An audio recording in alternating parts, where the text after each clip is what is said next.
नमस्कार. आजच्या hello doctor कार्यक्रमात मी डॉक्टर श्रीराम श्रीकांत पत्की आपल्या सर्वांचं मनपूर्वक स्वागत करतो. बुद्धीने सर्वही होते बुद्धिदाता नारायणू, आधी तो आपुला की जे लक्ष्मी चरणी वसे. जगण्याच्या अगम्य उत्क्रांत प्रवासात बुद्धी स्मृती एकाग्रतेने मानवजातीच्या आयुष्याला मौल्यवान आयाम दिले आहेत. ज्ञान विज्ञान, मानसिक समाधान आणि परमेश्वराचं ध्यान हे बुद्धी स्मृती एकाग्रतेच्या साहचर्याने साध्य झालं आहे. आज आषाढी एकादशी. पांडुरंगाच्या चरणी आपली बुद्धी स्मृती एकाग्रता अर्पण करून विठ्ठलाचा नामजप करणाऱ्या असंख्य वारकऱ्यांचा आज आनंद सोहळा. रणरणत्या उन्हात ओबडधोबड वाटेने थंडी पाऊस वारा यांचा मारा सहन करत विठुरायाच्या दर्शनासाठी वेडावलेल्या वारकऱ्यांसाठी आज आपल्या जीवनातही सम्मिलित व्हावी अशी इच्छा आपल्या सर्वांचीच आहे. म्हणूनच आजच्या चर्चेचा विषय बुद्धी स्मृती एकाग्रता आणि आयुर्वेद. मार्गदर्शन करणार आहेत वैद्य समीर गोविंद जमदग्नी. नमस्कार सर. नमस्कार. आजच्या कार्यक्रमात आपलं मनपूर्वक स्वागत. नमस्कार. वैद्य समीर गोविंद जमदग्नी हे आयुर्विद्या पारंगत आयुर्वेदाचार्य आहेत. अष्टांग आयुर्वेद रुग्णालय पुणे, विश्ववती रुग्णालय कोल्हापूर, नर्गिस दत्त कॅन्सर रुग्णालय बार्शी अशा विविध प्रसिद्ध रुग्णालयांमधून ते आयुर्वेदाचे प्रमुख चिकित्सक म्हणून काम पाहतात. गेल्या 30 वर्षांहूनही अधिक काळ आयुर्वेदाद्वारे असंख्य रुग्णांना त्यांनी आरोग्याची नवसंजीवनी प्रदान केली. आज त्यांच्याबरोबर आपण बुद्धी स्मृती एकाग्रता आणि आयुर्वेद या विषयावर चर्चा करणार आहोतच, पण त्याचबरोबरीनं आपल्या सर्वांचा सहभागही आजच्या कार्यक्रमात अपेक्षित आहे, आवश्यक आहे. आमच्याशी संपर्क साधण्यासाठी आणि तुमचे नेमके प्रश्न विचारण्यासाठी कृपया आम्हाला पुढील दूरध्वनी क्रमांकांवर चटकन संपर्क करा. आमचे दूरध्वनी क्रमांक आहेत 24908050 किंवा 24988050. मुंबई बाहेरील प्रेक्षक 022 हा एसटीडी कोड डायल करायला विसरू नका. प्रश्न विचारताना तुमच्या टीव्ही संचाचा आवाज कमी ठेवा, ज्यामुळे तुमचे नेमके प्रश्न आमच्यापर्यंत स्पष्टपणे पोहोचू शकतील. विषयाच्या अनुषंगाने येणारे प्रश्न आम्हाला तुमच्याकडून अपेक्षित आहेत. चर्चेला सुरुवात करूया. बुद्धी स्मृती आणि एकाग्रता खूप सर्वांच्या आवडीचा विषय आहे. आयुर्वेदामध्ये बुद्धी स्मृती एकाग्रतेचं मूल्यांकन कशा प्रकारे केलं जातं? असं आहे की बुद्धिस्मृती आणि एकाग्रता असं म्हटलं की आयुष्याच्या प्रत्येक वळणावरती, टप्प्यावरती आणि अवस्थेमध्ये त्याचा विचार हा करायला लागतो. महत्त्वाचा भाग असा आहे की बुद्धिस्मृती एकाग्रता असं म्हटलं की 10वी 12वीची मुलं पुन्हा डॉक्टर होणं, इंजिनियर होणं अशा पद्धतीने लोक विचार करतात. पण असं नसून पाळी जात असताना स्त्रियांच्या बाबतीत सुद्धा बुद्धिस्मृती एकाग्रतेचा विचार करायला लागतो. मानसिकता बदलते त्यामुळं, किंवा म्हातारपणामुळं वात वाढल्यानंतर मेंदू जो सुकायला लागतो त्यावेळेला सुद्धा अल्झायमर सारखे आजार असतात किंवा विसराळूपणा, डिमेन्शिया ज्याला आपण म्हणतो, अशा आजारांचा विचार करायला लागतो. तर हे वाढत्या वयातच नाही तर पूर्ण आयुष्यभराचा जो स्पॅन आहे आपला त्याच्यामध्ये त्याचा आपल्याला विचार करायला लागतो. आणि हे मूल्यांकन असं जर म्हटलं गेलं तर एक गोष्ट लक्षात घ्यायला पाहिजे की बुद्धी ही चांगली असणं, कुशाग्र बुद्धी असणं हे व्यावहारिक दृष्टिकोनातून आपण बघतो हे बरोबर आहे. परंतु आयुर्वेदाचं जे तत्व आहे किंवा म्हणणं आहे किंवा प्रयोजन आहे ते जर लक्षात घेतलं तर मोक्षप्राप्ती हे आयुर्वेदाचं प्रयोजन आहे. बऱ्याच लोकांना हे माहीत नसतं. ते असं समजतात की स्वस्य श्वास रक्षणम, जे जो माणूस नॉर्मल आहे तो नॉर्मल राहणं, निरोगी राहणं, आणि आतुरस्य विकार प्रशमनमच, म्हणजे आतुर म्हणजे आजारी पडलेला जो माणूस आहे त्याचा विकार नष्ट करणं, हे फक्त वरवरचं असं ध्येय आहे आयुर्वेदाचं. म्हणजे कोतं ध्येय आहे. पण आयुर्वेद हा ऋषीप्रणीत शास्त्र आहे तर त्यांचं ध्येय एवढं कोतं असण्याची शक्यता नाही आहे. तर मोक्ष प्राप्तीसाठी शरीर चांगलं हवं आणि शरीर चांगलं राहण्यासाठी आयुर्वेद, असं जर लक्षात घेतलं तर सारासार विचार करण्याची जी प्रक्रिया आहे बुद्धीची ती लक्षात घेऊन सेल्फ रिअलायझेशन, हे स्वतःच्या विषयी सगळं जाणून घेणं आणि आत्मा आणि परमात्मा यांचं मिलन करणं, ह्या हिशेबाने आपली बुद्धी चांगली असेल तर तो खरा बुद्धिमान माणूस. असा इतका मोठा विचार या पद्धतीने लक्षात जर घेतला तर हे मूल्यांकन गौणत्वाच्या पातळीवरती व्यवहारातलं जे आहे ते, आणि आत्ता जे सांगितलं ते सुपर नॅचरल किंवा आध्यात्मिक हिशोबाने जे बघायचं आहे की आमचे एका फिजिकल जे आहे WHO जी डेफिनेशन सांगितलेली आहे की सामाजिक, आर्थिक आणि शारीरिक, मानसिक या सगळ्या पातळींवर तुमचं आरोग्य, त्यापेक्षाही मोठी व्याख्या आयुर्वेदानं आपल्याला आधीच देऊन ठेवलेली आहे बऱ्याच वर्षांपूर्वी. तर बुद्धी स्मृती एकाग्रतेच्या बाबतीत जेव्हा आयुर्वेद विचार करतात तेव्हा सर्व विषयांमध्ये गती असणं आवश्यक आहे का? काही काही विद्यार्थ्यांना काही एकाच विषयात गती असते, बाकीच्या विषय त्यांना आवडत नाहीत म्हणा, किंवा त्या विषयाचा जेवढा अभ्यास त्यांनी करायला हवा तेवढा ते अभ्यास करतात. बरोबर. लौकिक पातळीवरती जो आपण विचार करतो त्याच्यामध्ये हे बरोबर आहे की एखादी हुशार व्यक्ती जर असेल आणि ती चतुरस्र जर असेल किंवा व्हर्साटाईल पर्सनॅलिटी ज्याला म्हणतात तशी जर असेल तर ती कोणत्याही क्षेत्रामध्ये गेल्यानंतर चमकू शकते. आणि हे त्याचं चमकणं जे आहे ते बुद्धीच्या आधारेच होऊ शकतं, स्मृतीच्या आधारेच होऊ शकतं किंवा एकाग्रतेच्या आधारेच होऊ शकतं. एखाद्या एमच्या किंवा ध्येयाच्या मागं लागल्यानंतर माणूस त्याच्यासाठी जो प्रयत्न करतो मनाने शरीराने दोन्ही पद्धतीने करतो. आणि मनाच्या ताकदीमध्ये धीधृती स्मृती म्हणजे बुद्धिस्मृती एकाग्रता हे येतात. त्यामुळे कोणत्याही क्षेत्रामध्ये जर तुम्हाला यशस्वी व्हायचं असेल तर लोक दैवाचा भाग जास्ती धरतात.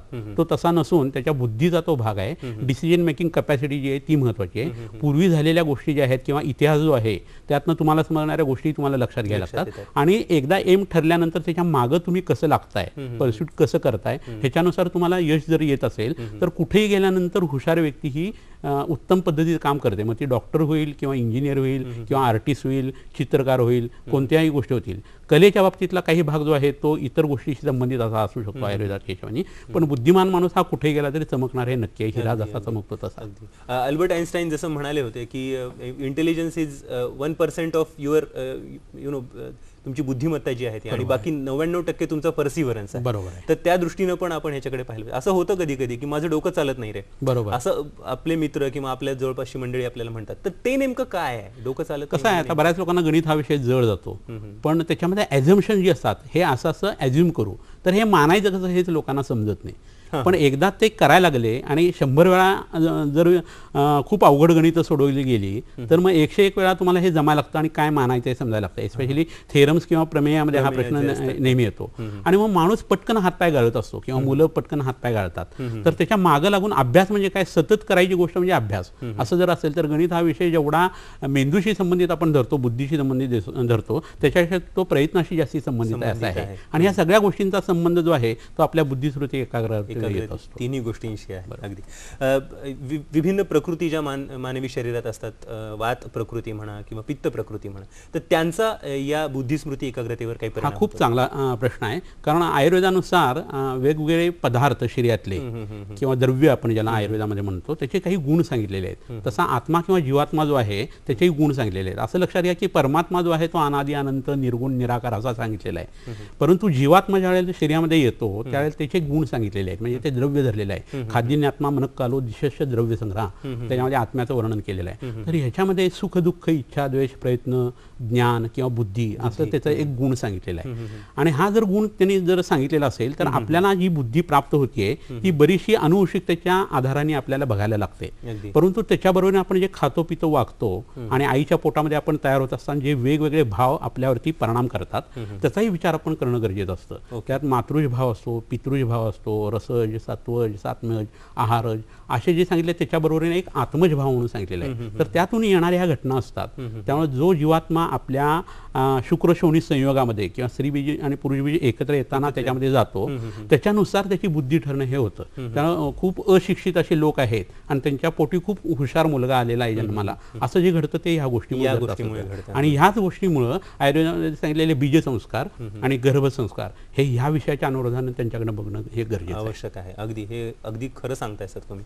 आत्ताच्या शिक्षण पद्धतीबद्दल आपण पाहिलं, नुकताच 10वी-12वीचा रिझल्टही आलेला आहे. मुलींचं जे सक्सेसफुल होण्याचं प्रमाण आहे आणि टॉपर्समध्ये जाण्याचं जे प्रमाण ते मुलांपेक्षा जास्त आपल्याला बऱ्याच वर्षांपासून ते पाहायला मिळतं. तर बुद्धिस्मृती एकाग्रतेच्या बाबतीत काही ठराविक वयोगटापर्यंतच मुला मुलींमध्ये फरक आढळून येतात, स्त्री पुरुषांमध्ये फरक आढळून येतात की मूलतःच काही फरक असतात? मूलतः त्यांच्या शरीरामध्ये फरक बरेचसे येतात आणि ह्या सगळ्यांचा परिणाम जो आहे तो त्यांच्या बुद्धिस्मृती आणि एकाग्रतेवरती होतो. व्यवधानं जे आहेत ना ती पुरुषांना जास्ती त्यांनी लावून घेतलेली असतात. हे पंचज्ञानेंद्रिय आणि पंचकर्मेंद्रिय यांचा जर विचार आपण केला तर पंचज्ञानेंद्रियाची जी कर्म घडतात किंवा पंचकर्मेंद्रियांची जी कर्म घडतात याच्यामध्ये पुरुष किंवा मुलं जी आहे ती जास्ती इन्व्हॉल्व होत असतात. त्यांच्या शरीरातला शुक्र धातू जे आहे त्याच्या अभिव्यक्तीचं ठिकाण एक त्यांचं जननेंद्रिय असं असतं. परंतु स्त्रियांच्या बाबतीत ते विखुरलं गेलेलं असतं आणि त्या गोष्टीचा परिणाम जो आहे तो बुद्धिस्मृती आणि एकाग्रतेवरती खूप जास्त येत असतो. पुन्हा लिंबिक सिस्टीम ज्याला आपण म्हणतो ना, तर ज्याला आपण इमोशनल ब्रेन असं म्हणतो, तर ह्या गोष्टीचा संबंध ह्या शास्त्राच्या हिशोबाने जर लक्षात घेतला, आधुनिक शास्त्राच्या हिशोबाने, तर त्याचा संबंध हा स्त्रियांच्या बाबतीत कसं होतं, बोलणं एखादी गोष्ट हे पटकन मुलींच्याकडनं किंवा स्त्रियांच्याकडनं घडतं आणि विचार करून ऍक्ट कोणता तरी करणं किंवा क्रिया करणं ही प्रक्रिया जी आहे ती पुरुषांच्याकडनं जास्त होते. त्यामुळे एखादी गोष्ट जर बोलून सामोपचाराने सोडवायची असेल तर स्त्री जी आहे ते चांगलं काम करू शकते. पण त्याच वेळेला पुरुष हे हमरीतुमरीवरती येतात आणि मारामारी करतात. तर हा जो बेसिक फरक आहे तो कुठेतरी ह्याच्यामध्ये रिफ्लेक्ट होत असतो. पण ह्याच्याबरोबर एक गोष्ट अशी आहे की एक वेंधळेपणा जो आहे ना तो स्त्रियांच्या ठिकाणी जास्त येतो असं लक्षात येतं आणि त्याला चरकाचार्यांनी अनध्यवसाय असं म्हटलेलं आहे. प्रत्येक स्त्रियांच्या बाबतीत हे घडेल असं नाही आहे, पण नैसर्गिक प्रवृत्ती जर लक्षात घेतली म्हणजे रस्ता क्रॉस करत असताना स्त्रिया एकाच बाजूला बघून रस्ता क्रॉस करतात असं बऱ्याच वेळा दिसतं. आणि हे फिमेलमध्ये सगळीकडेच आहे. म्हणजे कुत्रा किंवा इतर कोणताही प्राणी असेल हां, तर त्याच्यामध्ये हा भाग नेहमी लक्षात येतो. आणि अध्यवसाय हे लक्षण जे आहे ते पुरुषांच्या मध्ये येतं, हे व्यवहारामध्ये दिसतं. आणि ह्या आत्म्याच्या कला म्हणून सांगलेल्या आहेत. आणि हा ओरिजिनल विचार आयुर्वेदाचा जर लक्षात घेतला तर काही गोष्टी ज्या आहेत त्या स्त्रियांच्या बाबतीत बुद्धीच्या हिशोबाने खूप चांगल्या आहेत आणि काही पुरुषांच्या बाबतीत आहे. हा निसर्गाचा परिणाम आहे. इथं कुठेतरी स्त्रीला वेगळं किंवा कमी लेखायचं असं नाही आहे. यत्र नारस्तु पूज्यते रम्यते तत्र देवता, हे सगळं लक्षात घेऊन सुद्धा हे म्हणावं लागतं. आणि सारासार विचार केल्यानंतर स्त्रियांनाही ते पटू शकतं, पुरुषांना तर ते आधीपासून माहीत असतं. अगदी अगदी. एकाग्रतेच्या बाबतीत आयुर्वेदाचा नेमका कसा विचार आहे ते जरा आमच्यापेक्षा. आता एकाग्रता ही केव्हा चांगली होणार आहे, तर आपलं ध्येय जर नक्की असेल तर एकाग्रता होणार हे नक्की आहे. म्हणजे आपल्या मनामध्ये एखादी गोष्ट करायची आयुष्यामध्ये हे मिळवायचं असं गोल ठरलं की माणूस त्याच्या मागे लागायला लागतो आणि एक सूत्रीपणा त्याच्यामध्ये येऊ शकतो. पण शरीरामध्ये आणि मनामध्ये जर गोंधळ असेल आपल्या ध्येयाच्या विषयी तर मग काय होतं, व्यवधानं वाढायला लागतात. आणि व्यवधानं जेवढी वाढतील तेवढा धांदरटपणा हा जास्ती येतो. तर हे वात प्रकृतीचं लक्षण आहे की कोणत्याही गोष्टीच्या विषयी नक्की विचार जो आहे परिपक्वता त्याच्यामध्ये नसते. पित्त प्रकृती आहे तर त्याच्यामध्ये ठरवून त्या पद्धतीने मागे लागून ती लोक करत असतात. आणि कफ प्रकृतीच्या लोकांच्या मध्ये ठरलेली गोष्ट ठरली आणि त्या पद्धतीने जायचं म्हणजे जायचं हे ठरलेलं असतं. तर एकाग्रता ही कफ प्रकृतीच्या व्यक्तींच्या मध्ये जास्ती आढळून येते. पित्त प्रकृतीच्या लोकांच्या मध्ये सुद्धा ती एकाग्रता चांगली दिसू शकते. पण त्याच्यामध्ये चटकन सुचणं हा जो भाग आहे तो त्या लोकांना खूप चांगल्या पद्धतीने, म्हणजे एखादा गहन प्रश्न आलेला असेल आणि वात पित्त कफ प्रकृतीचे लोक जर तिथं बसलेले असतील तर हा सुचलं असं जे वाटतं ना ती पित्त प्रकृती असते. कारण हे स्पार्किंग टॅलेंट जे आहे ते पित्तामुळे होतं. आणि पित्ताच्या गुणामध्ये पित्तम सस्ने तीक्ष्णोष्णम लघु विश्रम सरम द्रवम असं सांगितलेलं आहे. तीक्ष्ण आणि गुण उष्ण गुण असल्या कारणाने पटकन त्यांच्या बुद्धीतनं ती गोष्ट जी आहे ती अभिव्यक्त होते. खूप इंटरेस्टिंग फॅक्ट्स आहेत या सगळ्या. दरम्यान आपण एक प्रश्न घेऊया. रवींद्र काळे प्रश्न विचारतात जालन्यावरून. कृपया तुमचा प्रश्न विचारा.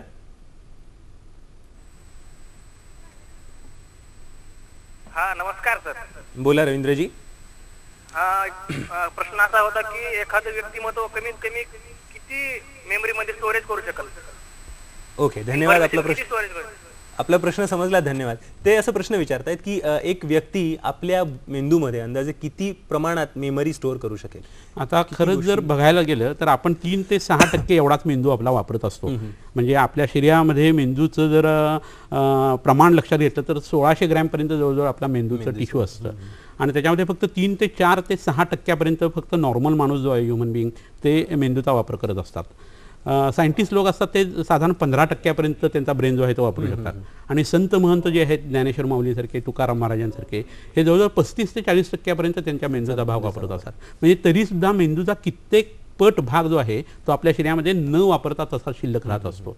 हे जर लक्षात घेतलं तर स्काय इज द लिमिट असं म्हणता येईल. म्हणजे तुम्ही जेवढं कराल प्रयत्न कराल तेवढं ते कमी आहे. आणि पूर्वी घनपाठी असे ब्राह्मण असायचे ऋग्वेदी वगैरे, तर त्यांचा वेद पाठ असायचा, पूर्ण अख्खा ऋग्वेद पाठ असायचा.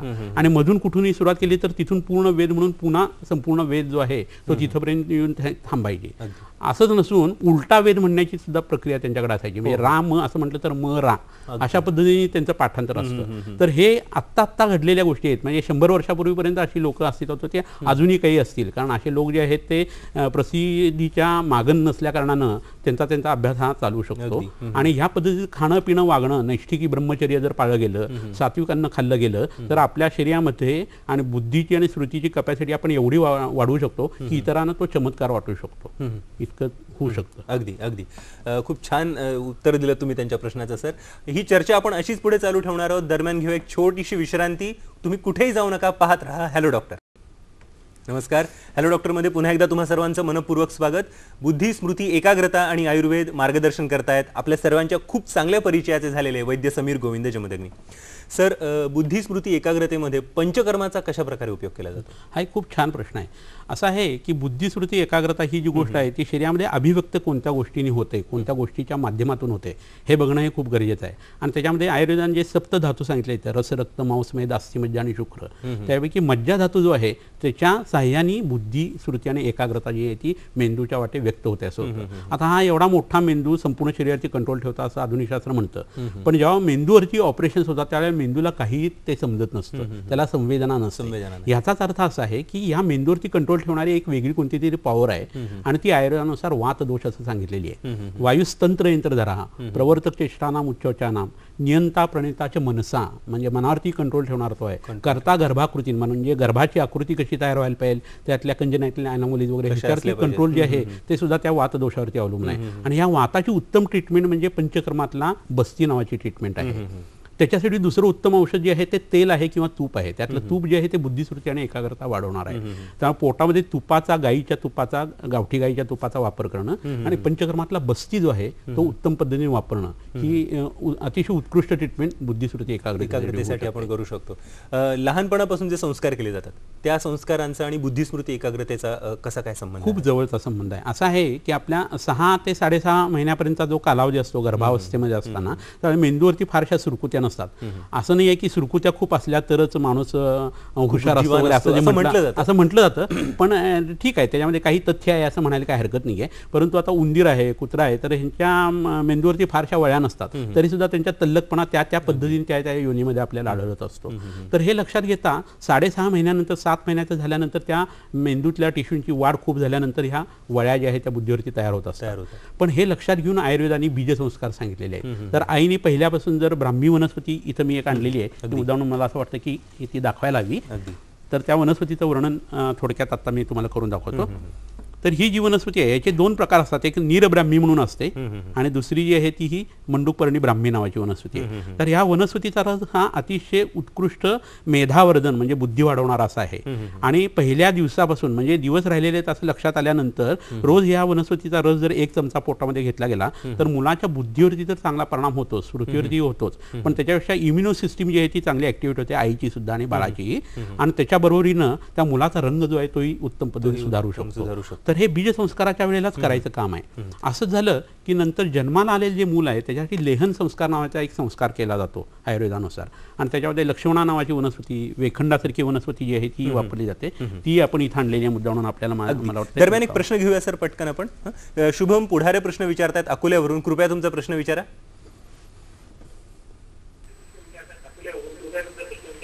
हा नमस्कार सर. बोला. हा सर नमस्कार. बोला शुभमजी. सर एक प्रश्न आहे सर माझा. 2 मित्र आहे, एक म्हणजे 12वीलाच, एकाला 70% मिळतात आणि एकाला 95 मिळतात. म्हणजे सर असा डिफरन्स का होतो? त्याच्या बुद्धीवर आणि एकाग्रतेवर असा काय परिणाम होतो सर? शुभम असा प्रश्न विचारतायत की 2 व्यक्ती असतील तर एकाला 70% मिळतात आणि एकाला समजा 92% मिळतात. तर या दोघांच्या नेमक्या बुद्धिस्मृती एकाग्रतेमध्ये काय फरक आहे आणि हे एवढा हा डिफरन्स का आहे 2 व्यक्तींमध्ये? कुठला? बरोबर. कसं आहे, बुद्धिस्मृती एकाग्रतेचा संबंध जसा मगाशी आपण आत्मगुणाशी त्याचा संबंध लावला तसा सर्कमस्टन्सेसचा किंवा इतर गोष्टींचाही परिणाम त्यांच्यावरती येत असतो. म्हणजे त्यांनी कोणाकडनं ते शिक्षण घेतलेलं आहे, त्या शिक्षकाने कसं शिकवलेलं आहे, यांनी अभ्यास केला आहे तो केव्हा केलेला आहे, तिन्ही संध्याच्या वेळेला वाद वाढलेला आहे आणि त्यावेळेला जर हे पाठांतर करायला लागले तर त्यांच्या लक्षात ही गोष्ट राहणार नाही. कफाचा काळ असताना पहाटेच्या वेळेला जर तुम्ही सकाळच्या वेळेला जर तुम्ही पाठांतर केलं तर ते चांगलं लक्षात राहणार आहे. दुपारी ती गोष्ट आठवायला पाहिजे आणि संध्याकाळी ती लिहून काढली जायला पाहिजे. तर अभ्यासातले हे प्रत्येकाचे जे थोडे थोडे फरक असतात तेच खूप मोठ्या प्रमाणात काउंट होत असतात. तर एखादा विषय घेतल्यानंतर तो पहिल्यांदा वाचायच्या आधी डोळे मिटून असा विचार करायला पाहिजे विद्यार्थ्यांनी की ह्या आत्ताच्या आपण वाचणाऱ्या धड्यामध्ये काय सांगितलेलं आहे हे जजमेंट्स आधी घ्यायला पाहिजे. असं घेतलं की तुमचं जर बरोबर असेल तर तुम्हाला लक्षात ठेवायची फारशी गरज पडत नाही, वेगळं असेल तर ते वेगळं आहे म्हणून तुमच्या लक्षात राहतं. आणि मग त्याच्यातल्या काही गोष्टी असतात त्या पाठच करायच्या असतात. आता 24 मुद्दे आहेत कोणत्या तरी उत्तरामध्ये, तर 24 पाठ करण्याशिवाय गत्यंतर नाही आहे. आणि म्हणून पूर्वीच्या लोकांनी पद्यात्मक गोष्टी लिहून ठेवलेल्या आहेत आणि त्या तशा लिहिल्या कारण ते पाठांतर केलं की जसंच्या तसं लिहिता येऊ शकतं. आणि मग नंतर तुमच्या बुद्धीचा हा जो भाग आहे तो तुम्ही त्याच्यावरती वापरून ते कसं लक्षात ठेवायचं, मग त्याच्यात फ्लोईंग चार्ट्स काढायचे का, आकृत्या काढायच्या का, हे तुम्ही ठरवू शकता. तर या दोघांच्या बुद्धीमध्ये जर साधर्म्य असेल, वयामध्ये जर साधर्म्य असेल तर त्यांच्यातल्या या अभ्यासाच्या पद्धतीचा परिणाम जो आहे ना तो जास्ती माझ्या मते येत असावा. अगदी अगदी. सर तुम्ही काही वनस्पती दाखवत होता ज्या बुद्धिस्मृती एकाग्रतेसाठी आपण बरोबर औषध म्हणून पण वापरू शकतो? बरोबर. ही वनस्पती जी आहे, आता पाऊस कमी आहे महाराष्ट्रात सगळीकडंच, त्यामुळे काही सुकलेले आहेत पण तरी सुद्धा ह्याची पानं मला वाटतं की तुम्हाला दिसत असतील. तर ही वेखंड नावाची वनस्पती आहे, याला वचा असं संस्कृतमध्ये म्हटलं जातं. हे जे मुळासारखा भाग दिसतो ते खरं म्हणजे याचं खोड आहे आणि त्याला छोटी छोटी मुळं सुटलेली आहे. तर हा खोडाचा भाग जमिनीच्या खाली असतो आणि तो आपण औषध म्हणून वापरत असतो. तर ही वनस्पती उत्कृष्ट बुद्धी, स्मृती आणि एकाग्रता वर्धन करणारी अशी आहे. तर कोणत्याही व्यक्तीने ह्या वनस्पतीचं चूर्ण ते मेडिकल स्टोअरमध्ये तुम्हाला चांगल्या कंपनीचं उपलब्ध होऊ शकतं केव्हाही. आणि ते जर साधारण 1 ते 2 एवढ्या ग्रॅम प्रमाणामध्ये तूप आणि मधावरती रोज सकाळी आणि संध्याकाळी जर घ्यायला सुरुवात केली तर बोलताना अडखळणं, स्टॅमरिंग ज्याला आपण म्हणतो ते, किंवा मिनमिन गदगद असं संस्कृतमध्ये त्याला म्हणतात तो आजार, पुन्हा लक्षात न राहणं, रुमालासारखी किंवा कंगव्यासारखी गोष्ट कुठे ठेवली आहे लक्षात न राहणं, अभ्यासाच्या गोष्टी लक्षात न राहणं, बुद्धीची कुवत कमी पडते असं वाटणं, अंथरुणामध्ये लहान मुलांना लघवी होणं, ह्या पद्धती जे त्रास आहेत ना ते उत्तम पद्धती कमी येतात.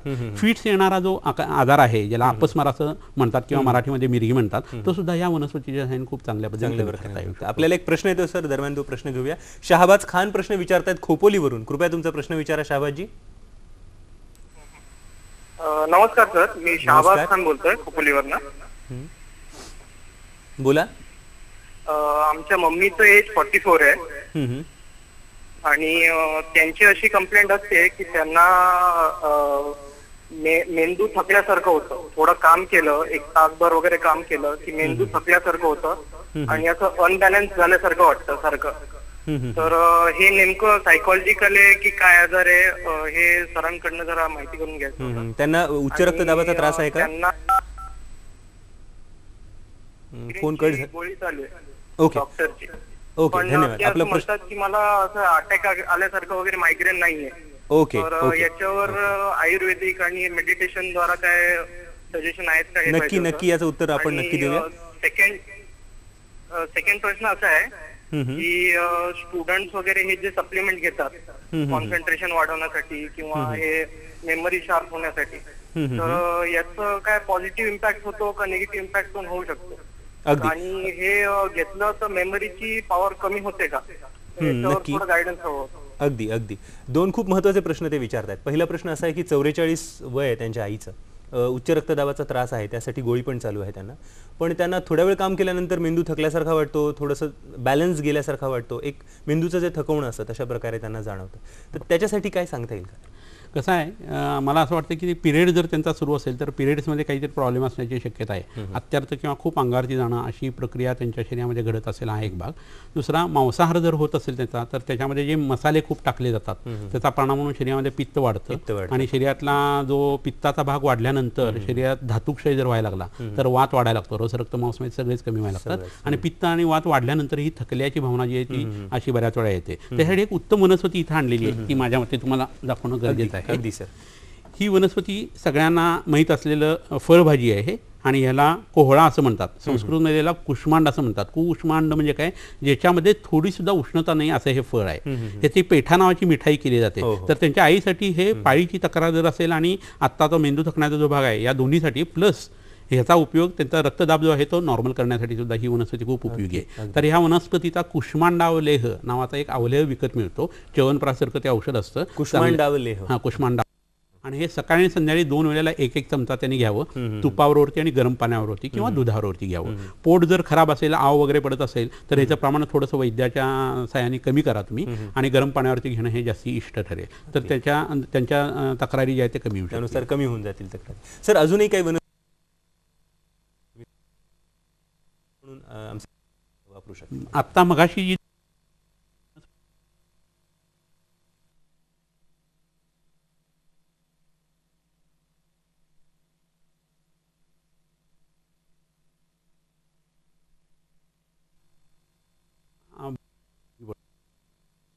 करणारे असतात, असं खाणं कामगारांचं प्रेशर असतं, असं सँडविच झालेले लोक जे आहेत ना त्यांच्यासाठी ही वनस्पती अतिशय उत्कृष्ट काम करते. मगाशी सांगितल्याप्रमाणे आणखीन एक दुसरं द्रव्य इथं बघण्यासारखं आहे. सगळ्यांना माहीत असलेली ही गोष्ट आहे, लक्ष्मीपूजनाच्या वेळेला आपण ज्या लाह्या वापरतो त्या या साडीच्या लाह्या आहेत. पॉपकॉर्न्स म्हणून जे नाही आहेत, ही वनस्पती किंवा हाच भाग वापरणं हे गरजेचं आहे. याला साडीच्या लाह्या असं म्हणतात. हिंदीमध्ये याला धान का लावा असं सुद्धा म्हणतात. तर ही वनस्पती उत्कृष्ट मेधावर्धन असं आहे. म्हणजे यशोवान मेधावान भवती असं जे गणपती अथर्व शीर्षात आले ते हे आलेलं आहे. यो लाजे रेती यशोवान भवती मेधावान भवती. तर हे द्रव्य असं आहे की हे जर विद्यार्थी दशेमध्ये गाईचं तूप, खडीसाखर, साडीच्या लाह्या, चटीवरती बसून अभ्यास करणं, पहाटेच्या वेळेला पाठांतर करणं, दुपारी गोष्टी आठवणं आणि 3 दिवसांच्या वेळेला त्या गोष्टी लिहून काढणं, अशा जर गोष्टी केल्या गेल्या तर बुद्धी ही परिपक्व होते, एकाग्रता वाढायला लागते आणि स्मृती किंवा पॉवर ऑफ रिकलेक्शन जी आहे ती आपोआपच डेव्हलप व्हायला लागते. आयुर्वेदामध्ये बुद्धी स्मृती वाढवण्यासाठी काही आहार सांगितलेला आहे का? बरोबर आहे. आता आपण जो भाग बोलला तो त्याच हिशोबाने बोललेलो आहे की 3 पद्धतीचं अन्न असतं, एक सात्विक, राजस आणि तिसरं तामस. हे गीतेमध्येही सांगितलेलं आहे. आणि आपल्या आयुर्वेदेत सगळ्या 14 विद्या असू देत किंवा 64 कला असू देत, ह्यांचा आत्मा एकच आहे सगळीकडं. त्याच्यामध्ये आहाराला खूप महत्त्व आहे, निद्रेला खूप महत्त्व आहे, ब्रह्मचर्याला खूप महत्त्व आहे, शुक्रधातूला आणि नीतिमत्तेला खूप महत्त्व आहे. आणि ह्या गोष्टी जेवढ्या केल्या जातील तेवढ्या 14 विद्या आणि 64 कलेमध्ये माणूस हा प्रवीण होऊ शकतो, असं जुन्या ऋषीमुनींचं म्हणणं आहे. आणि आयुर्वेद हा त्याला अपवाद नाही आहे. तसंच बुद्धिस्मृती एकाग्रता वर्धनाच्या बाबतीत आपल्याला म्हणता येतं. तर ज्या माणसाला किंवा ज्या मुलांना किंवा ज्या म्हाताऱ्या माणसांना आपली स्मृती चांगली राहावी असं वाटतंय, हे लक्षात घ्या की स्मृती कमी होत जाणं हे मरणाकडे नेणारी गोष्ट आहे आयुर्वेदाने सांगितलेली. जेवढी बुद्धी तल्लक असेल तेवढी ती चांगल्या पद्धतीने त्या माणसाचं आयुष्य जे आहे ते वाढवणारी अशी असते. आणि म्हणून निरंतरचा अभ्यास किंवा अध्ययन माणसाने करायला पाहिजे. रोज काही गोष्टी पाठ करायला पाहिजेत. असं जर केलं तर मेधाग्नी जो आहे म्हणजे बुद्धीचा जो अग्नी आहे तो प्रज्वलित होतो. आणि कोणताही अग्नी जो आहे तो शांत झाला की शांतेग्नी म्रियते असं म्हटलेलं आहे. तर मज्जाधातूच्या ठिकाणचा मेधाग्नी जो आहे, मज्जाग्नी जो आहे तो जर प्रज्वलित राहायचा असेल तर रोज तुम्ही त्याला पाठांतराचं खाद्य द्यायला पाहिजे. तर तुमच्या आयुष्याचं वर्धन होतं. ही गोष्ट विचित्र वाटेल पण हे ऋषीवाक्य आणि चरित्र संहितेत त्याचं वर्णन सुद्धा आलेलं आहे. तर ह्या अनुरोधाने प्रत्येक माणसाने त्याचा आहार ठेवताना त्याला सात्विकता पाहिजे. मूग किंवा गव्हाची पोळी, पांढरा भाजून तयार केलेला कुकरमध्ये न शिजवलेला भात, भाताची पेज, फळं, आंबट नसलेली खाणं ठेवायला पाहिजे. किती ईशी तुम्हाला वाटत असलं, वास जर सहन होत नसला तर प्रत्येक गोष्ट ही इंद्रियांची जर सवयच लावली.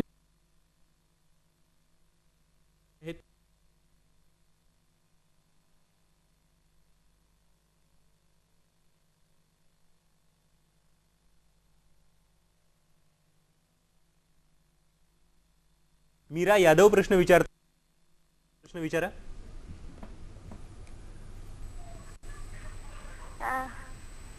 हॅलो डॉक्टर, बोला.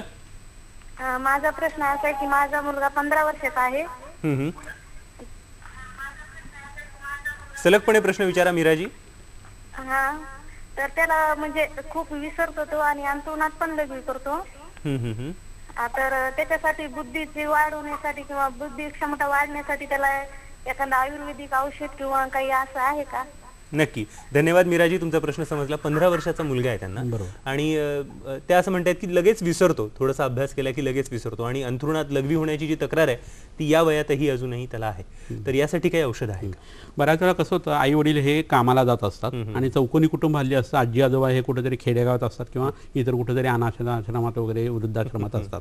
तर ही वस्तुस्थिती आहे, भयानक आहे पण आहे. आणि असं असल्या कारणानं काय होतं, आई वडिलांना दोघांना सकाळी लवकर उठून कामाला जायला लागत असेल आणि लहान मूल जर असेल आणि ते रडत असेल तर आई वडील त्यांना झोपेची औषधं बऱ्याच वेळा देतात. आणि मग त्याचा परिणाम त्याच्या बुद्धीच्या वाढीवरती होत असतो. 3 वर्षापर्यंत मेंदूची जी वाढ होणार आहे ती प्रॉपर होत नाही त्या औषधांचा परिणाम म्हणून. आणि मग काय व्हायला लागतं, नंतर त्या मुलांच्यामध्ये बुद्धी कमी आहे असं लक्षात यायला लागतं आणि ती मागं पडायला लागतात. माइलस्टोन सुद्धा काही वेळेला डिले झालेले दिसून येतात.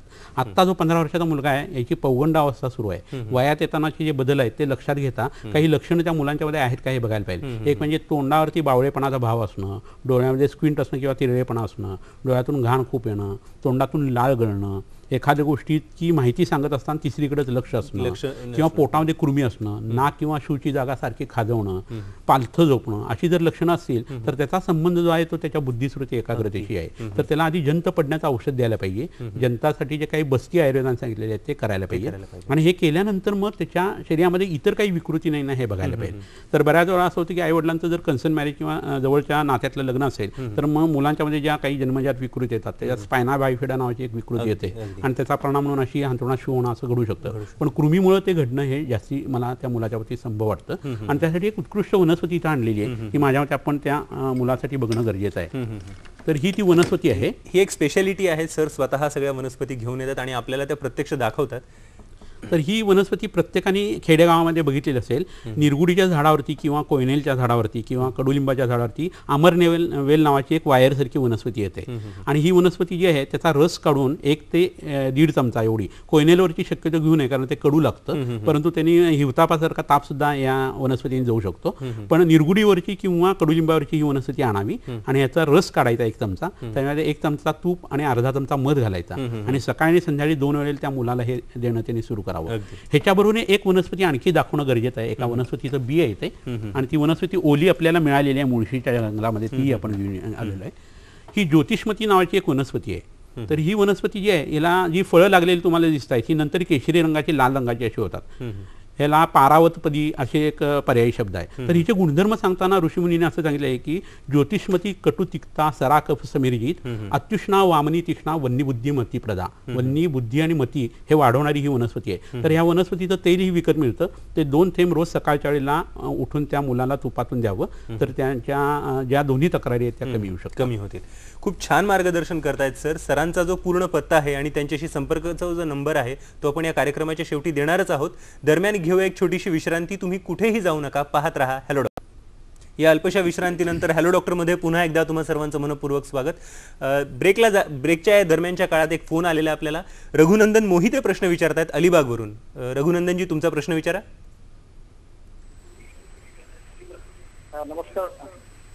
नमस्कार, बोला. तुम्ही खूप चांगली माहिती देतात, धन्यवाद. माझा प्रश्न असा आहे, तुम्ही आता ज्या वनस्पती ज्या दाखवलेल्या आहेत, वनस्पती ज्या दाखवत आहेत, त्या सर्वसामान्य माणसाला त्या ओळखू येत नाही, किंवा त्या कुठल्या महाराष्ट्रामध्ये कुठल्या पर्टिक्युलर जिल्ह्यामध्ये किंवा कुठं अशी ओळखायची कशी, आणि त्या अवेलेबिलिटी ती कुठं आहे?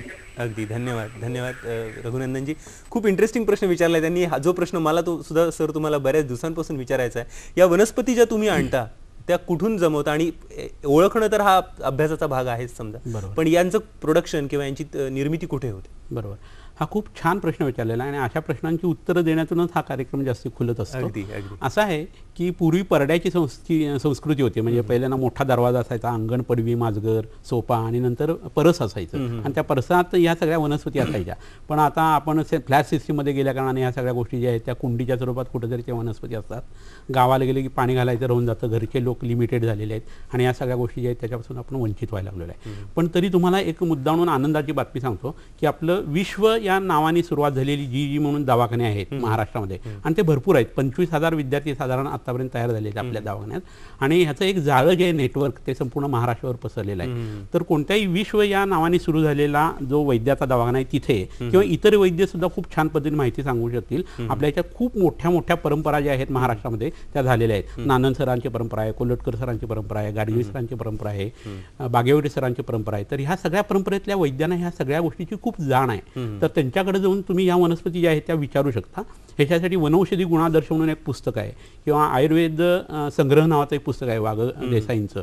तर अशी पुस्तकं तुम्ही आणा. इतर कोणती तरी पुस्तकं आणण्यापेक्षा आयुर्वेदाच्या संबंधाची पुस्तकं आणा. त्याच्यामध्ये आता खूप छान फोटोग्राफ सुद्धा असतात, आणि जवळच्या जंगलामध्ये फिरून तुम्ही हा अभ्यास जो आहे तो वाढवायला लागा. आणि त्यात खूप त्याच्याची थोडी वणवण करायला लागेल, पण त्यातनं खूप चांगल्या इंटरेस्टिंग गोष्टी समजायला लागल्यानंतर आणि एक ट्रिपला गेल्याचं समाधान तुम्हाला तुम्हाला त्याची वणवण वाटणार. अगदी, आणि अभ्यासही होईल, आणि आपल्या आरोग्यासाठी सुद्धा ते खूप हितकारक असेल. नक्कीच, धन्यवाद. सर, लहानपणी पाठांतर चांगलं होतं असं म्हटलं जातं, आणि लहानपणापासून आपल्याला असं सांगितलं जातं की लहानपणी खूप पाठ करून ठेव, मोठेपणी तुला कामाला येईल. तर त्याचं काय कारण आहे? लहानपणी पाठांतर चांगलं का होतं असं? चांगला प्रश्न आहे हा. कसं होतं, कफ जो आहे आपल्या शरीरातला तो जो आहे तो त्याच्यात सर्जनशीलता किंवा सृजनशीलता खूप आहे. नवीन तयार करण्याची गोष्ट त्याच्यात आहे, आणि ती करत असताना त्याचे गुण जे आहेत ते सगळे स्थिर, मंद अशा स्वरूपाचे गुण आहेत कफाचे. त्यावेळेचा आहार जो असतो तो दुधासारखा असतो, तुपासारखा असतो, गोड पदार्थ जास्त खाल्ले जात असतात, आणि त्यामुळे शरीरामध्ये कोणती गोष्ट घेतली की ती थांबवून ठेवण्याची कॅपॅसिटी खूप असते. पित्ताचा गुण आलेला नसतो. त्यामुळे का आणि कसं हे प्रश्न जे तरुण वयात पडतात ते लहान मुलांना पडत नाही. त्यामुळे आईने एखादं स्तोत्र पाठ केलं, वडिलांनी एखादं स्तोत्र म्हटलं तर ते जसंच्या तसं मुलांना पटकन पाठ होतं. ज्यावेळेला तुमच्या मनामध्ये का आणि कसं असं प्रश्न यायला लागतात तेव्हा तुमची पाठांतराची ताकद कमी झालेली असते. आणि हे लक्षात घेऊन तुम्ही 3 वर्षाच्या मुलांना नर्सरीमध्ये किंवा इतर कुठेतरी पाठवून डबा खाण्यासाठी 3 तास ते मूल बाहेर राहतात आणि तुम्ही रिलीव्ह होता असं जर समजत असाल तर ते चुकीचं आहे. तुम्ही आपल्या संस्कृतीमध्ये सांगितलेली जी वेगवेगळी स्तोत्र आहेत, वेगळ्या गोष्टी ज्या आहेत त्या त्यांच्याकडनं पाठ करून घ्यायला पाहिजे घरी 3 सांजेच्या वेळेला. कारण आता आजी आजोबा नसतात तर आई वडिलांनी हा भार उचलायला पाहिजे, तर त्याचा फायदा नंतर नक्की चांगला होतो. भर्तृहरित नीतिशतक आहे, त्यातले श्लोक, सुभाषित ही मुलांच्याकडनं पाठ करून घ्यायला पाहिजेत. पाठांतराची सवयही लागते, बुद्धीही वाढते, आणि नंतर तो चांगला उत्तम वक्ताही होऊ शकतो. अगदी बुद्धी, स्मृती, एकाग्रता हा मेंदूचा संबंध असला तरी सुद्धा आपल्या परिश्रमाशी, आपल्या मेहनतीशी त्याचा खूप मोठा संबंध आहे. दरम्यान आपल्याला एक प्रश्न येतोय, तो प्रश्न घेऊया. राजेश नरवडे प्रश्न विचारतायत हिंगोलीवरून. राजेशजी, कृपया तुमचा प्रश्न विचारा. हा, नमस्कार सर. नमस्कार, बोला. हा, नमस्कार सर. राजेश नरवडे बोलतोय हिंगोलीहून. बोला. प्रसन्न व्यक्तिमत्वामध्ये वेगवेगळ्या प्रकारची बुद्धिमत्ता किंवा एकाग्रता असते का? आणि दुसरा माझा एक असा प्रश्न आहे, दुसरा असा एक प्रश्न आहे सर की वेगवेगळ्या ऍक्टिव्हिटीज मध्ये किंवा वेगवेगळ्या भागामध्ये सहभाग घेणारी बुद्धिमत्ता ही वेगळी असते का? किंवा त्यासाठी कोणत्या पद्धतीची उपचार पद्धती असते किंवा ती चांगल्या पद्धतीची असते का? धन्यवाद, आपला प्रश्न समजला. खूप इंटरेस्टिंग प्रश्न विचारलाय त्यांनी. ते असं म्हणतात की प्रसन्न व्यक्तिमत्व ज्या व्यक्तींचं असेल अशा व्यक्तींची बुद्धिमत्ता आणि त्यांची स्मृती ही वेगळी असते का? आणि त्याला एक उपप्रश्न त्यांनी असा जोडलेला होता की या वेगवेगळ्या बुद्धिमत्तेच्या लोकांमधला असे काही कॉमन फॅक्टर्स काही आहेत का? की बाबा एखाद्याची ओजस बुद्धिमत्ता असते, सगळ्याच क्षेत्रामध्ये त्याला खूप चांगलं काम करता येतं आणि काही जणांना एका क्षेत्रामध्ये खूप छान काम करता येतं, तर त्याचा कसा संबंध जोडता? कसं आहे, आता त्यांनी तो प्रश्न विचारला, प्रसन्न व्यक्तिमत्व आणि बुद्धिमत्ता याचा प्रत्येक वेळेला संबंध असेल असं नाहीये, पण माणूस आतनं जसा आहे तसा तो चेहऱ्यावरती रिफ्लेक्ट होत असतो, हे तितकंच खरं आहे. म्हणजे एखाद्या माणसाकडे आपण तिराईतपणे कधीतरी बघितलं तर त्या कपाळात आठ्या असतील तर ती व्यक्ती चिडकी आहे हे आपल्याला लक्षात येतं. मुद्रा सामुद्री नावाचं एक शास्त्र आहे, त्याची पुस्तक आणून तुम्ही जर वाचलं तर हे तुम्हाला लगेच समजू शकेल. परंतु मनामधला जो भाव आहे तो जेवढा निरागस असा असेल तेवढा चेहरा जो आहे तो जास्ती कसाही जरी असला तरी खुलून दिसल्यासारखा किंवा सौंदर्याचा एक द्योतक म्हणून असू शकतो. म्हणजे मनाचं रिफ्लेक्शन हे त्याच्यावरती येतं. आयुर्वेदामध्ये असं सांगितलं की समदोष हा समाग निश्चय समधातू मलक्रिया प्रसन्न आत्मेंद्रिय मनहा स्वस्तिक्त बिधी येते. म्हणजे नॉर्मल माणूस जो आहे त्याच्यामध्ये प्रसन्न आत्मा पाहिजे, त्याची इंद्रिय प्रसन्न पाहिजेत आणि मन ही प्रसन्न पाहिजे. असं असेल तर तो माणूस जो आहे तो इतर गोष्टींच्या बरोबर सहसा असा धरला जातो. तर प्रसन्नत्वाचा संबंध हा आरोग्याशी जास्ती आहे असं लक्षात घ्या. पोटामध्ये कुठं जर दुखतंय, गॅसेस झालेला आहे तर चेहऱ्यावरती ते रिफ्लेक्ट होणार नाहीये. त्यामुळे आरोग्य चांगलं असेल तर चेहरा प्रसन्न असणार आहे. प्रत्येक गोष्ट जी आहे ती उत्तम पद्धतीने मिळालेली आहे, धर्म अर्थ काम मोक्ष याच्या पद्धतीने वाटचाल चाललेली आहे, तर माणूस हा प्रसन्न असणार आहे. आता वेगवेगळ्या क्षेत्रामध्ये वेगवेगळ्या पद्धतीने चमकणाऱ्या व्यक्ती असतात, तर त्यांचा संबंध हा कशाशी येतो? तर ते एक तर त्यांच्या कर्तृत्वाशी येतो, बुद्धिस्मृती एकाग्रता किंवा एम किंवा ध्येयाच्या मागे लागण्याच्या पद्धतीने येतो आणि त्याच्या सर्कमस्टन्सेसमुळे सुद्धा येत असतो. पण हे असताना एक महत्त्वाची गोष्ट मुद्दाणून महाराष्ट्रातल्या, भारतातल्या आणि सगळ्या जगातल्याच लोकांना मला अशी सांगावी वाटते की शरीरामधल्या शुक्र धातूचं स्त्री आणि पुरुषांनी जतन करायला पाहिजे. असं म्हटलेलं आहे की मरणम बिंदू पातेन जीवनम बिंदू धारणात यावत बिंदू स्थिरोदेहे तावत कालस्य भयंकुता. इतकं शुक्र धातू किंवा सीमेन जे आहे ते पुरुषाच्या बाबतीत खूप महत्त्वाचं आहे. आणि पूर्वीचे ऋषी हे ऊर्ध्व रेतस व्हायचे. रेत म्हणजे शुक्र किंवा सीमेन आहे आणि ते ऊर्ध्वगामी जर झालं तर बुद्धिस्मृती एकाग्रता वाढते, मन प्रसन्न होतं, जी गोष्ट आपण करायची ठरवली ती आपण करतो, एवढं आहे. तर आत्ताची सगळी प्रलोभनं आणि बाहेरच्या गोष्टी जर बघितल्या, खाणं पिणं बघितलं तर ह्याच्यात कुठंही नैष्ठिकी ब्रह्मचर्य पाळण्यासाठी लागणाऱ्या गोष्टी या केल्या जातात आणि त्यामुळं माणसाचं अधपतन खूप होतंय. ते टीव्हीवरच्या कार्यक्रमामुळे होतं, वेगवेगळ्या पुस्तकांच्यामुळे होतं, वेगवेगळ्या फिल्म्समुळे होतं आणि त्याचा परिणाम हा निश्चितपणे आत्ताच्या तरुण पिढीला भोगावा लागतो. तरुण पिढी खूप हुशार आहे पण त्याच्यातला जो आळस आहे ना तो ह्या गोष्टीमुळे आलेला आहे. तरुण पिढी खूप हुशार आहे पण स्मृती आणि एकाग्रतेचा अभाव जो आहे तो ह्या गोष्टीतून आलेला आहे. तर शरीरातला शुक्र हा प्रवाही धातोय रक्ताच्या नंतर, त्याला जेवढं तुम्ही स्थिर कराल तेवढं शरीराचं आणि मनाचं जे बिल्डिंग आहे ते उत्तम पद्धतीने होतं आणि त्याचा परिणाम जो आहे तो बुद्धिस्मृती एकाग्रता. वा वा, खूप छान एक्सप्लेनेशन, खूप छान माहिती सर आपल्याला देत आहेत. दरम्यान एक प्रश्न येतोय तो घेऊया पटकन. आनंद मोरे प्रश्न विचारतायत लातूरवरून. कृपया तुमचा प्रश्न विचारा आनंदजी.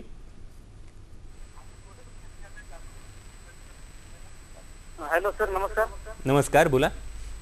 माझा प्रश्न असा आहे सर, माझं वय 29 आहे आणि बोला, सलगपणे प्रश्न विचारा.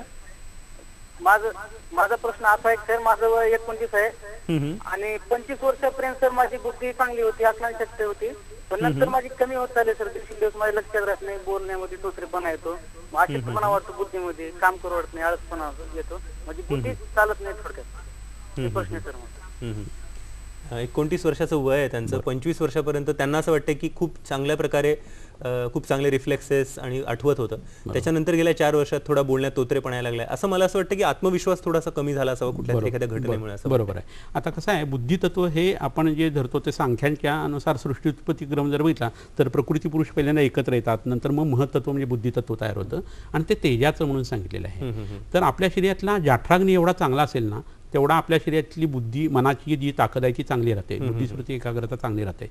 हे जर लक्षात घेतलं तर मला ना असं सांगावं वाटतं किंवा असं वाटतंय की 25 वर्षापासून आतापर्यंत त्यांना पोटाच्या तक्रारी या सुरू झालेल्या असणार आहेत आणि पोटामध्ये जेवढे जड पदार्थ जातील, मिठाया किंवा आंबवलेले पदार्थ किंवा कडधान्य जास्ती जर गेली तर त्याचा परिणाम म्हणून काय तो जाठराग्नी मंद होतो.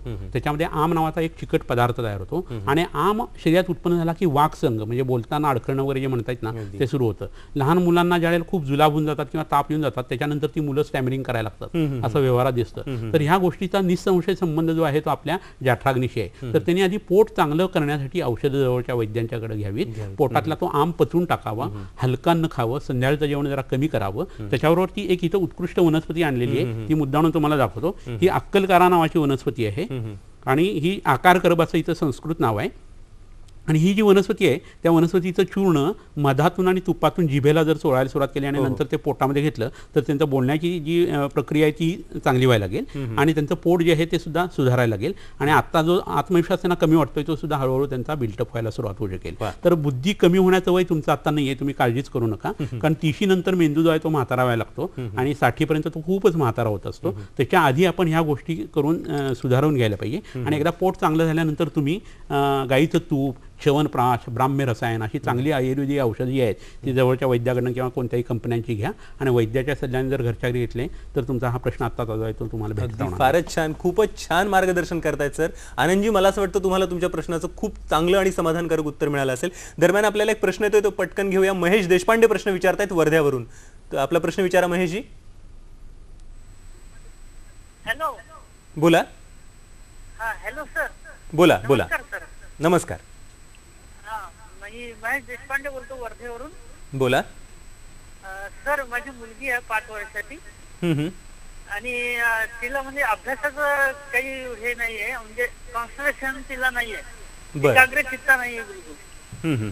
आणि मी आता कॉन्व्हेंट मध्ये होती ती, तिला मग मराठी माध्यमातून टाकलाय. बरं बरं. आणि तिची मिस्टर म्हणे बिलकुल काही येत नाही म्हणे, नुसती पाहत राहते म्हणे.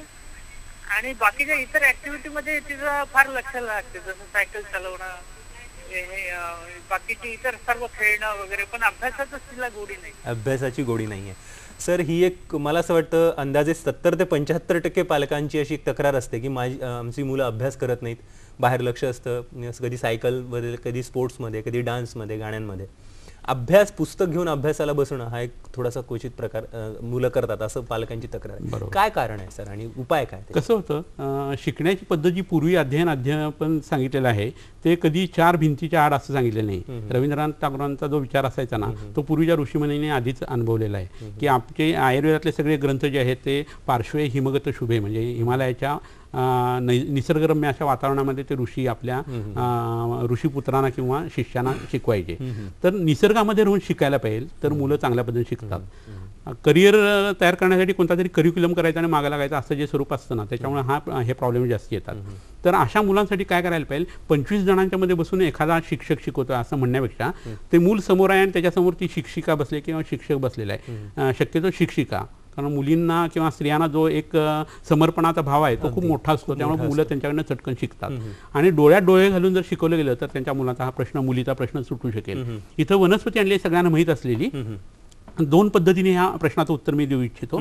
तर ही वनस्पती पिंपळ नावाचा वृक्ष आहे, तुम्हाला सगळ्यांना माहिती आहे. यात पांढरी पानं असलेला हा एक दिसतोय, पिवळसर पानं, आणि लाल पानं असलेला एक दिसतो. तर शक्यतो पांढरी पानं असलेला जो पिंपळ आहे तो वापरणं हे गरजेचं आहे. तर दर रविवारी ह्याची एक पत्रवळ तयार करायची, स्टेपलरच्या पिन ज्या आहेत त्याने मारून केलं तरी चालेल, आणि त्याच्यावरती गरम गरम आमटी, भात आणि गाईचं तूप असं घालून त्या मुलीला एक 25-30 रविवार दरवेळेला हे औषध जर खायला दिलं तर उत्तम पद्धतीने तिच्या बुद्धीमध्ये फरक होऊ शकतो. ह्याच्याबरोबरीने आणखीन एक महत्वाची घटना, या मुलगा असो किंवा मुलगी असू दे, केसांचं पूर्ण मुंडन करायचं, केस काढून टाकायचे. डोक्यावरचे केस जे आहे ते मज्जाधातूचा मळ, याबद्दल सुद्धा आयुर्वेदाने विचार केलेला आहे. मळ जेवढा कमी कराल तेवढी मज्जा जास्ती चांगल्या पद्धतीने वाढू शकते. आणि त्या डोक्यावरती चांगला गाईच्या दुधापासून तयार केलेला जो खवा आहे तो घ्यायचा, त्याच्यामध्ये रौप्य भस्म नावाचं एक भस्म आहे, ते 5 ग्रॅम त्याच्यामध्ये टाकायचं आणि डोक्यावरती हेल्मेट का फक्त तो थर जो आहे तो द्यायचा. 21 दिवस रोज रात्री हे करायचं. केस वाढले तर पुन्हा त्याचं मुंडन करायचं. आता मुलगी आहे, केस कसं कापू वगैरे असं म्हणण्यात काही मजा नाहीये. जो आजार आहे त्याच्या मागे लागायला पाहिजे. आणि असं करून जर त्या पिंपळाच्या पानाचा उपयोगच होणार आहे, खूपच उपयोग होणार आहे. तर 21-21 3 कोर्सेस म्हणजे 63 दिवस हे औषध त्यांच्या शरीरामध्ये रस, रक्त आणि मांसापर्यंत गेलं की तिथून आपोआप ते मज्जाधातूपर्यंत जातं आणि अशा मुलांच्या मधले हे आता जे त्रास आहेत ते कमी होतात. तिला खेळायची असेल सायकल तर खेळू द्यावी, पण ज्यावेळेला अभ्यास करायचा त्यावेळेला समोर बसून अभ्यास करायला पाहिजे. आता असं आहे की लालयत 5 वर्षांनी 5 वर्षापर्यंत लाड करायला, 10 वर्षांनी ताडे 10 वर्षापर्यंत मुलांना मारणं किंवा थोडासा हात उगारणं हे योग्य आहे. प्राप्ते टू 16 वर्षे पुत्र मित्रच आचरित असं म्हणलेलं आहे. एकदा ते पुढे गेलं मूल 10 वर्षाच्या किंवा त्याच्याशी मित्रमैत्रिणीसारखाच व्यवहार करायला पाहिजे. खूप छान मार्गदर्शन करतायत सर आपल्याला, प्रत्येक प्रश्नाचं एवढं समाधानकारक उत्तर देत आहेत. तुम्ही कुठेही जाऊ नका, पाहत राहा हॅलो डॉक्टर. आपण एक छोटीशी विश्रांती घेऊया, लगेच परत येऊ. या छोट्याशा विश्रांतीनंतर पुन्हा एकदा हॅलो डॉक्टरमध्ये तुम्हा सर्वांचं मनपूर्वक स्वागत. उद्या म्हणजे 10 तारखेला आपण जो कार्यक्रम सादर करणार आहोत हॅलो डॉक्टरमध्ये, तो कोणता कार्यक्रम आहे ते आता पाहूया. गुरुवार दिनांक 10 जुलै 2014 रात्री 8 वाजता हॅलो डॉक्टरमध्ये दीर्घकालीन आजार आणि आयुर्वेद, सहभागी तज्ज्ञ आहेत डॉक्टर सत्यन गुजर, सूत्रसंचालन करतील डॉक्टर अपर्णा राऊत. हा प्रायोजित कार्यक्रम आहे. बुद्धी, स्मृती, एकाग्रता आणि आयुर्वेद. सर, म्हातारपणी जी स्मृती कमी होते त्याच्याबद्दलची काय कारण आहे? खूप चांगला प्रश्न आहे हा. कसं होतं, म्हातारपणी यायला लागलं की स्मृती कमी होत जाते आणि स्मृती कमी व्हायला लागली की आयुष्य कमी होत जातं असं आयुर्वेदाने म्हटलेलं आहे. कारण ह्याचा मज्जाधातूची आणि शुक्रधातूची संबंध आहे. पण म्हणून स्मृती कमी व्हायला लागली लगेच मरण जवळ आला असं समजण्याचं कारण नाही आहे. अनेक आजार असे असतात की त्याच्यामध्ये हा भाग घडू शकतो. कोणकोणते आजार त्याच्यामध्ये असे आहेत की पहिल्यांदा शरीरात वात वाढवणारे कोणताही आजार, म्हणजे कोणताही आजार खूप दिवस शरीरामध्ये टिकला तर त्याच्यातून उत्पन्न होणारा स्मृतिभ्रंश आणि नंतर हळूहळू मेंदूचा ह्रास होणं ही प्रक्रिया घडायला लागते. ब्रेन आयट्रोपी ज्याला आपण म्हणतो तो. किंवा असं होतं की बऱ्याच लोकांना खूप तिखटाचं खायची सवय असते किंवा फरसाणासारखे पदार्थ म्हातारपणी खाल्ले जातात किंवा खूप व्यायाम केलेला असतो तरुण वयामध्ये आणि त्या पद्धतीने तूप तेल वगैरे जे आहे ते पोटामध्ये गेले नसतं किंवा दूध गेलं नसतं. तर ह्या सगळ्याचा परिणाम म्हणून वात दोष वाढतो आणि वात वाढल्या कारणात झोप कमी व्हायला लागते. त्यामुळे शरीराचं पोषण कमी व्हायला लागतं. भूक चांगली लागत नसते तरी खाल्लं जातं. अन्न पचत नाही त्यामुळे आम तयार व्हायला लागतो आणि दुहेरी मारा जो आहे तो मेंदूवरती व्हायला लागतो. आणि म्हणून आयुर्वेदाने पूर्वेवैसी मध्यमेवा या पद्धतीने तरुण वयामध्ये किंवा म्हातारपणाच्या आधीच्या अवस्थेमध्ये च्यवनप्राशरची औषधं खायला सांगितलेली आहेत. आणि ती जर खाल्ली गेली तर त्यांच्या ब्रेनची ॲट्रोपी जी आहे ती थांबवू शकते. महापैशाची घृत आहे, महाचेतस घृत आहे, पंचगव्य घृत आहे, महाकल्याणक घृत आहे, अशी खूप चांगली तुपं मिळतात. पण तूप म्हटलं की कोलेस्ट्रॉल वाढेल ह्या भीतीमध्ये माणूस राहतो आणि त्याच्यामुळं या गोष्टी ज्या आहेत त्या खूप मोठ्या प्रमाणात वाढलेल्या आहेत. दरम्यान एक प्रश्न घेऊया सर पटकन. सुनीलजी प्रश्न विचारतात अहमदनगरवरून. कृपया तुमचा प्रश्न विचारा सुनीलजी. बोला. नमस्कार सर. बोला सर, माझा भावाचा मुलगा आहे 4 महिन्याचा. तर आम्ही ट्रीटमेंट केली होती डॉक्टरांकडे, परंतु त्याने सांगितले की तुमच्या त्या मुलाची बुद्धीची वाढ नाहीये, तर तो मतिमंद होण्याची शक्यता आहे. सर, तर काय उपाय आहे का त्याला? आतापासून सुरू केला आपण उपाय, 4 महिन्याचाच देतो, तर उपाय केल्यानंतर काय फरक पडेल का त्याच्या भावी आयुष्यात?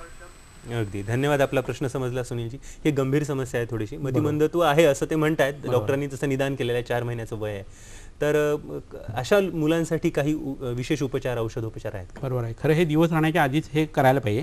तरी सुद्धा 3 वर्षापर्यंत अजून वेळ गेलेली नाही असं म्हणता येईल आणि त्याच्यात बदल होऊ शकतात. फक्त कशामुळे हे झालं हे बघणं गरजेचं आहे. आता बऱ्याच वेळा सेरिब्रल पाल्सीसारखा आजार झालेला असतो किंवा 4थ्या-5व्या दिवशी जी कावीळ होते ती खूप मोठ्या प्रमाणात वाढलेली असते. त्या काविळीचा संबंध पित्ताशी असतो, यकृताशी असतो आणि आपल्या शरीरातल्या ग्रहणी किंवा लहान आतड्याशी असतो. तिथं मेंदूचं टिश्यू तयार होत असतं. तर ह्या सगळ्या लक्षात गोष्टी घेऊन नंतर मग ट्रीटमेंट करणं गरजेचं आहे. त्याला जर खूप जुलाब झालेले असतील, खूप ताप येऊन गेलेला असेल, त्यामध्ये फिट्स आलेले असतील तर त्याचा परिणाम सुद्धा मतिमंदत्वाकडे येऊ शकतो. तर कोणत्या गोष्टीमुळे त्याचं मतिमंदत्व आहे हे आधी शोधून काढणं गरजेचं आहे आणि ते झाल्यानंतर त्याची ट्रीटमेंट करणं हे जास्त इष्ट आहे. तर आता एकंदरीत बघता डॉक्टरांनी जे मतिमंदत्व असं निदान केलेलं आहे त्याच्या मागं एक तर कन्सर्न मॅरेज म्हणजे नात्यातलं लग्न असण्याची शक्यता आहे किंवा आता सांगितलेल्या आजारापैकी कोणता तरी आजार असण्याची शक्यता आहे. तर ह्याला एक समयच्छेदाने एक ट्रीटमेंट खूप चांगली उपयोगी पडेल. मगाशी सांगितलं तसं पिंपळाच्या पानावरती जेवायला घालणं हा उपचार जो आहे तो 2 वर्षानंतर म्हणजे दात नंतर करता येईल. पण त्याच्या आधी सहस्रपुटी अभ्रक भस्म नावाचं एक भस्म मिळतं आणि रौप्य भस्म म्हणून मिळतं. तर ते जवळच्या वैद्याकडे जाऊन 125 मिलीग्रॅम दोन्ही भस्म जे ते एकत्र करून तूप आणि मधारो किंवा महाकल्याणक घृताबरोबर जर दिलं तर त्याच्या बुद्धीमध्ये चांगली वाढ होऊ शकते. नंतर हे मूल थोडंसं मोठं झाल्यानंतर मुस्तादी आपण बस्ती नावाचा पंचकर्मातला एक भाग आहे. शिरोपिछू म्हणून जो आहे त्याच्यामध्ये ब्राह्मी तेलाचा तुपाची किंवा तेलाची घडी जी आहे ती मेंदूवरती ठेवणं गरजेचं आहे आणि हृदयावरती ठेवण्यासाठी ह्याच तेलाचा जर वापर केला गेला तर बुद्धी ही हृदयाच्या आश्रयाने बघायला पाहिजे आणि मेंदूच्या आश्रयाने बघायला पाहिजे. असं जर सर्वंकष जर गोष्टी केल्या आणि अंगारती आता जर ते दूध पित असेल तर आईला सारस्वतारिष्ट पोटामध्ये देणं किंवा पंचगव्य घृत आहे ते पोटात देणं असं जर केलं तर त्या मुलामध्ये अजून निश्चित परिणाम चांगला नक्की होऊ शकेल. खूप छान मार्गदर्शन करतायत सर. प्रेक्षक हो, आता वेळ झाली आहे आजच्या आरोग्य सल्ल्याची. पाहूया आजचा आरोग्य सल्ला. लहान मुलांना 16व्या वर्षापर्यंत साळीच्या लाह्या खायला द्याव्यात. त्यामुळे बुद्धिमांद्य कमी होते आणि बुद्धी अधिक तल्लख होते. मुलांना वय वर्ष 3 पर्यंत वेखंडासोबत शास्त्रोक्त पद्धतीने तयार केलेले सुवर्णभस्म गायीच्या तुपासह द्यावे. जेवणाच्या वेळा ठरवून त्याच वेळी जेवण करावे, कारण बुद्धीचा संबंध पोटातील जठराग्नीशीही असतो.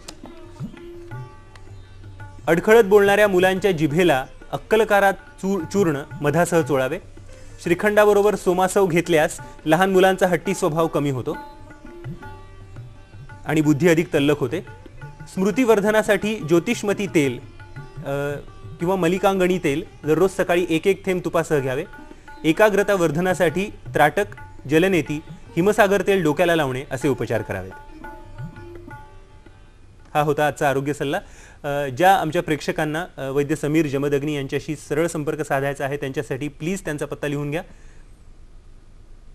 श्री विश्वामृत आयुर्वेदीय चिकित्सालय व पंचकर्म केंद्र, सिद्धी प्लॅटिनम, पहिला मजला, 1369 सदाशिव पेठ, नातूबाग, बाजीराव रोड, पुणे 411030.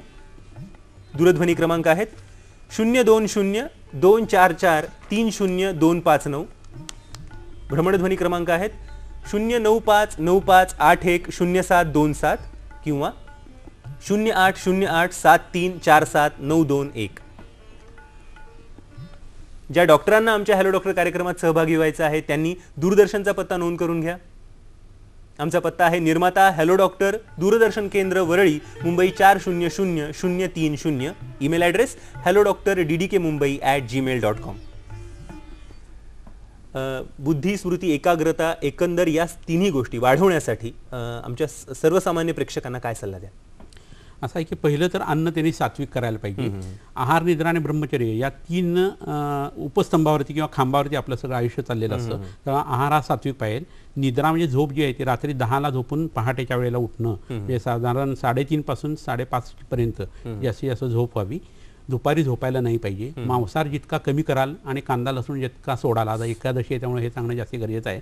तर एकादशी याचा अर्थच आहे की पंचज्ञानेंद्रिय, पंचकर्मेंद्रिय आणि मन उभयात्मक जे सांगितले त्याच्या परे पांडुरंग बसलेला आहे, परमात्मा बसलेला आहे. तर तो जर तुम्हाला मिळवायचा असेल तर तुम्ही सात्विक असणं गरजेचं आहे. तुम्ही राजस आणि तामस असून चालणार नाहीये. आणि जेवढं सात्विकता वाढेल तेवढी बुद्धिस्मृती, एकाग्रता जी वाढते. लघु आणि प्रकाशक असा सत्वगुण आहे, त्यामुळे तुमच्या शरीरामध्येही चांगले बदल घडतात, मनामध्येही चांगले बदल घडतात. आणि मगाशी सांगितलेली इतक्या वेळ आपण दाखवलेली औषधं जी आहेत ती तुम्ही वापरणं हे गरजेचं आहे. आणि हे जर केलं तर बुद्धिस्मृती आणि एकाग्रतेसाठी तुम्हाला जास्ती काही झटायची गरज पडणार नाही. आपोआपच त्याची वाढ किंवा वर्धन जे आहे ते व्हायला लागेल. व्यवहारामध्ये कोणती औषधं आहेत बुद्धिस्मृती, एकाग्रतेच्या वर्धनासाठी? ब्राह्म्य रसायन म्हणून एक उत्तम औषध आहे, किंवा च्यवनप्राशसारखं वेगवेगळ्या कंपन्यात मिळणारं औषध आहे, तेही उत्तम उपयोगी आहे. पंचगव्य घृत जे आहे ते उत्तम पद्धतीने बुद्धीची वाढ करतं. शंखपुष्पी सिरप किंवा ब्राह्मी रसायन किंवा ब्राह्मी कल्प अशा पद्धतीची जी औषध आहे. कोहळ्याचा पेठा जो आहे तो खाणं, पोटामध्ये साडीच्या लाह्याचा चिवडा जो आहे तो तुम्ही तुपाची फोडणी देऊन खाऊ शकता. तर ह्या गोष्टी जर तुम्ही केल्या, त्याच्याबरोबर प्राणायामांच्या पैकी ओंकार आणि अनुलोम विलोम हा खूप उत्तम पद्धतीने वापरात आणण्याचा भाग घडू शकतो. शीर्षासन आणि मत्स्यासन हे खूप चांगल्या पद्धतीने बुद्धिस्मृती आणि एकाग्रतेसाठी आवश्यक आहे.